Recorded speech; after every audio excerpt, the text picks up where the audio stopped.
भारत गौरव आचार्य श्री पुलक सागर जी के प्रवचन और लेटेस्ट धार्मिक भजन व कार्यक्रम निशुल्क देखने व सुनने के लिए हमारे YouTube चैनल जिन शरणम मीडिया को अभी सब्सक्राइब करें और बेल आइकॉन पर क्लिक जरूर करें। आगम कहता है, शास्त्र कहते हैं, घर गृहस्थी अशुभोपयोग है, व्रतशील संयम ये शुभोपयोग है, और कर्मों को नाश करना ये शुद्धोपयोग है। ग्रस्त अशुभोपयोग में सुबह से शाम तक पाप करता है, निरंतर पाप होते हैं, मन से भी, वचन से भी और काया से भी। एक पल ऐसा नहीं होगा जब आप पापों से मुक्त हो सको। शरीर शांत बैठेगा तो वचनों से पाप होंगे, वचन मौन हो गए तो मन पाप करते रहेगा। बहुत कठिन है एक गृहस्थ के लिए उत्तम तप स्वीकार करना। एक होते हैं जो इस अशुभोपयोग को छोड़कर मुनि बन जाते हैं। पंचम काल के जितने मुनि हैं सब शुभोपयोगी मुनि हैं। शुभोपयोगी मुनि अशुभोपयोग का त्याग करते हैं, और शुद्धोपयोगी जो मुनि होते हैं वह जंगलों में निवास करते हैं। नगन वेशधारी सो एका विहारी निजानंद मंडित मुकतिपत, वो शुद्धोपयोगी मुनि महाराज हैं। वो समस्त विषय कषायों का भी त्याग कर देते हैं। ये तपस्या का क्रम है, ये तपस्या की व्यवस्था है। मैं आज आपसे शुद्धोपयोग की चर्चा करूं, समय को व्यर्थ करना है। तुमने दीक्षा नहीं ली है तो ज्यादा शुभोपयोग की बात भी नहीं कर सकता हूं। और अभी तक के पर्युषण में आपने तप की बड़ी गहरी गहरी व्याख्याएं सुनी है, लेकिन मैं आपसे इतना ही आग्रह करता हूं कि आप जहां हैं उस तप को स्वीकार करो। आप ग्रस्त हैं, आप संसारी हैं, आप विषय काषायों में लीन हैं, आप आकांक्षाओं में लीन हैं, आप वासनाओं में लीन हैं। आपका प्रश्न होना चाहिए, हम सन्यासी नहीं बन सकते हैं, हम साधु नहीं बन सकते हैं, तो क्या ग्रस्त में रहकर भी तप कर सकते हैं?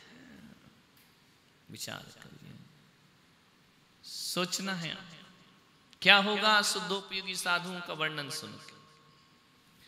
जो तुम्हें करना ही नहीं है उसके बारे में जान के कर क्या लोगे? तुम केवल जान सकते हो, बातें कर लोगे, होना तो कुछ नहीं है।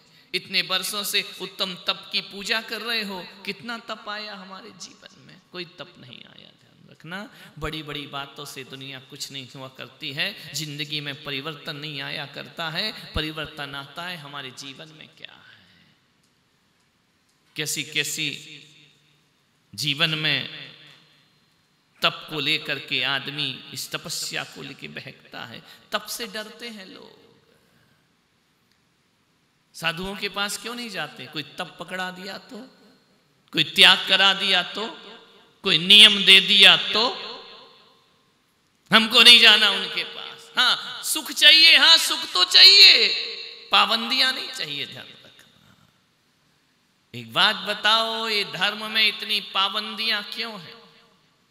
इतना त्याग क्यों है?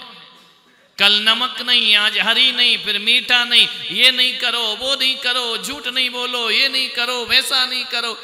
इतनी पाबंदियां, इतनी पाबंदी वाले धर्म से तो दूर ही रहो। ध्यान रखना, आज का युवा डर रहा है तुम्हारी तपस्याओं से। ये कठोर कठोर तपस्चरण की व्याख्याओं युवाओं से करोगे तो वह धर्म से दूर भाग जाएगा, धर्म के पास आने वाला नहीं है। तुम ग्रस्त हो, ग्रस्त जैसे तप की बात किया करो, साधुओं के तप की बात मत करो, वरना लोग मंदिर आना बंद कर देंगे। साधुओं जैसी व्याख्याएं मत करो, वरना लोग धर्म से जुड़ना बंद कर देंगे। नहीं, डर गया है युवक, वो नहीं आने चाहता है कि वहां ये त्याग कराया जाएगा, वो त्याग कराया जाएगा, ऐसा किया जाएगा, इतना हमसे नियम दिए जाएंगे।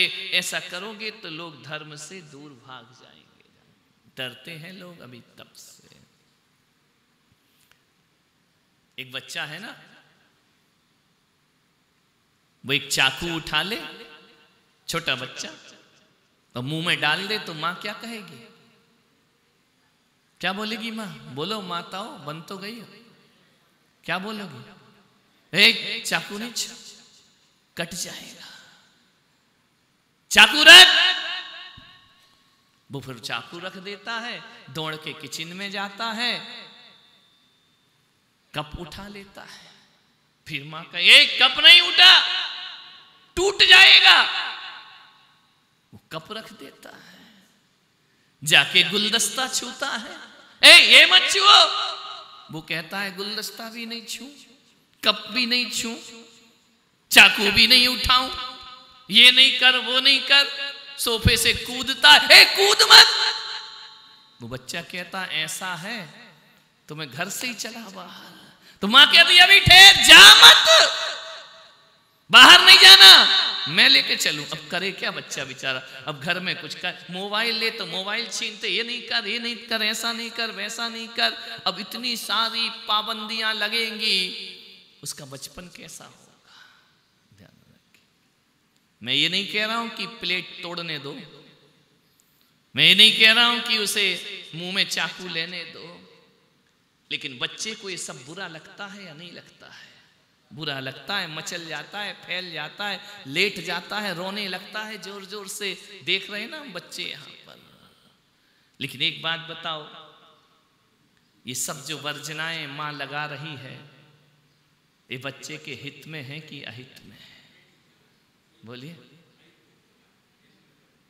कि बेटा गिलास नहीं तोड़, ये हित की बात सिखा रही कि अहित की सिखा रही?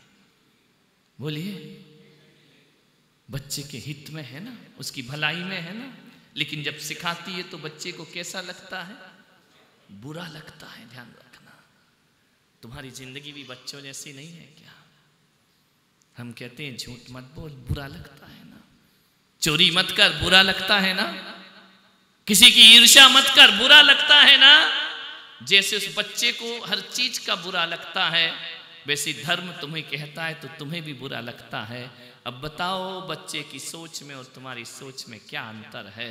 तुम केवल खेल खिलौनों से ऊपर उठे हो, लेकिन तुम्हारी आकांक्षाएं, तुम्हारी वासनाएं, तुम्हारी इच्छाएं उस बच्चे की तरह होती हैं। जिनवाणी माँ भी तो कहती वहां मत जा, ऐसा मत कर वैसा मत कर, लेकिन आदमी को ये सब चीजें बर्दाश्त होती नहीं है। उसे लगता है क्या पाबंदियां हैं। एक बात बताओ, यदि आप बीमार हैं तो डॉक्टर कहेगा डाइजेशन खराब है, क्या कहेगा डॉक्टर? अकेला सूप पीना। क्या बोलेगा? क्या नहीं खाना? बोलो। हैवी भोजन नहीं करना। अकेला सूप पियो, हैवी भोजन मत करो। शुगर पेशेंट हो, मिठाई मत खाओ, शक्कर मत खाओ। बताओ ये डॉक्टर, हाँ ये नहीं कह रहा कि जीवन भर मत खाना, ठीक हो जाओ तो खा लेना और नहीं ठीक हो तो मत खाना। ध्यान रखना। बच्चा कक्षा में शैतानी कर रहा है, टीचर ने बाहर खड़ा कर दिया, चल घुटने के बल खड़ा हो जा, बहुत डिस्टरबेंस कर रहा है, पढ़ नहीं रहा है। थोड़ी देर बाद टीचर क्या बोलता? अब वहां से उठ के वापिस आ जा। जब तुम्हारा डाइजेशन ठीक हो जाएगा फिर खाओ, गुलाब जामुन खाओ, कचौरी खाओ, चमचम खाओ, रसमलाई खाओ, डोसा खाओ, इडली खाओ, ये खाओ वो खाओ, जो खाना है। पहले रोग ठीक कर लो। कहा जाता है बीमारी ठीक हो गई खा सकते हैं। ऐसा होता है या नहीं होता है? तो ये डॉक्टर किसके लिए पाबंदी लगाता है? एक स्वस्थ व्यक्ति के लिए लगाता है या मरीज के लिए लगाता है? बोलिए। मरीजों के, पेशेंट के लिए लगाता है ना पाबंदी। और जब पेशेंट सुखी हो जाता है, जब पेशेंट बीमारी से मुक्त हो जाता है, उसको फिर कोई पाबंदी नहीं लगा करती है। और हम भी तो इस संसार में यदि आए हैं, 84 लाख योनि में भटक रहे हैं, सिवा मरीज के हम हैं क्या? ध्यान रखिए, हम एक पेशेंट हैं, हम एक मरीज हैं। और जब हम मरीज होते हैं ना, तो जिनवाणी माँ हम पर पाबंदी लगाया करती है, जिनेंद्र भगवान पाबंदी लगाते हैं। एक बात बताओ, डाइजेशन खराब होगा, हैवी भोजन करेगा तो उसकी बीमारी बढ़ेगी या मिटेगी? आपसे पूछना चाहता हूं, बढ़ेगी ना वह बीमारी, विपरीत खाएगा तो बीमारी बढ़ेगी। ये जो इंद्रियां हैं, जो शरीर है, ये एक भोगों का शरीर है। और ध्यान रखना, ये भोग मांगता है और ये आत्मा के लिए ये भोग है। भगवान कहते हैं जब तुझे जन्म मरण का रोग लगा है, ये भोग करना छोड़ दे, एक दिन तू अपने आप स्वस्थ हो जाए। और एक बात याद रखना, जिस दिन स्वस्थ हो गया, ध्यान रखना, फिर कोई नियम नहीं। एक बात बताओ, ये सारे नियम संसारी के लिए हैं या सिद्ध भगवान के लिए नियम है? सिद्ध भगवान स्वस्थ हैं और हम सब बीमार हैं। जो बीमार हैं उन्हें इन सब का त्याग करना ही पड़ता है और इसी का नाम तपश्चर्या हुआ करता है।